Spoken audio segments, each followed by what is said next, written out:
नीति आयोग पक्षरु प्रकाशित investment friendliness index 2026 रे देशर शीर्ष 5टी राज्य मध्य ओडिशा स्थान पाइछे। पूर्व और उत्तर भारतरु ओडिशा एकमात्र राज्य भावे एही तालिकार स्थान अधिकार करिछे। एही सफलता परे राज्यर विभिन्न शिल्पपति, शिल्प प्रतिनिधि और शिल्प संघर कर्मकर्ता माने लोकसेवा भवन ने मुख्यमंत्री मोहन चरण माझी को संबर्धना जणाइछन्ते। नीति आयोगर सूचकांक अनुसार 56.6 पॉइंट सह गुजरात प्रथम स्थान रे रहितबा बेले 52.4 पॉइंट सह ओडिशा पंचम स्थान अधिकार करिछे। महाराष्ट्र, तमिलनाडु और गोवा क्रमशः द्वितीय, तृतीय और चतुर्थ स्थान रे रहिछन्ते। बृहत राज्यगुड़िक मध्य ओडिशार स्थान चतुर्थ। एही अवसर रे मुख्यमंत्री कहिथिले नीति आयोगर एही स्वीकृति टीम ओडिशा एवं राज्यर उद्योगी मानक पई बड़ प्रेरणा। केवल शिल्प क्षेत्र रे नुहे अर्थनैतिक अभिवृद्धि रे मध्य ओडिशा को श्रेष्ठ 5 राज्य मध्य पहुंचाइबा सरकार को लक्ष्य बोली से कहिथिले। से कहिसंती गत 2 वर्ष मध्य राज्य रे शिल्पायन और पुंजी निवेश क्षेत्र रे अद्भुतपूर्व अग्रगति होइछे।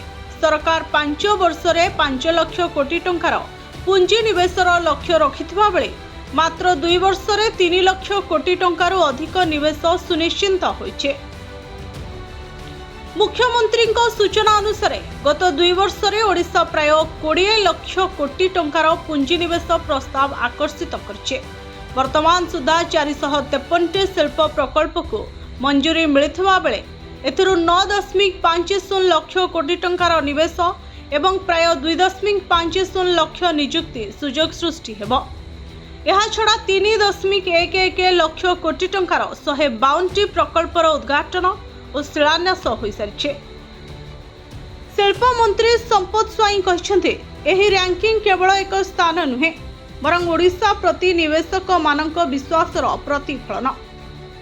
इलेक्ट्रोनिक्स और सूचना प्रजुक्ति मंत्री डॉक्टर मुकेश महालिंग कहिसंते गत 2 वर्ष मध्य ओडिशा देशर आईटी मानचित्र रे निजर स्वतंत्र परिचय सृष्टि करछे।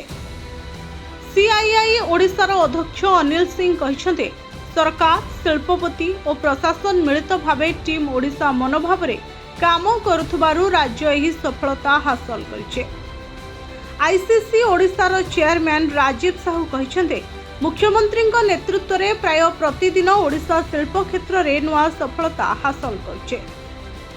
एही कार्यक्रम रे मुख्य शासन सचिव अनुगर, शिल्प विभाग अतिरिक्त मुख्य शासन सचिव हेमंत शर्मा, इपिकोल परिचालना निर्देशक आबोली सुनील नरभाणे समेत विभिन्न शिल्प संघर प्रतिनिधि माने उपस्थित थिले। Bureau report, Odisha first.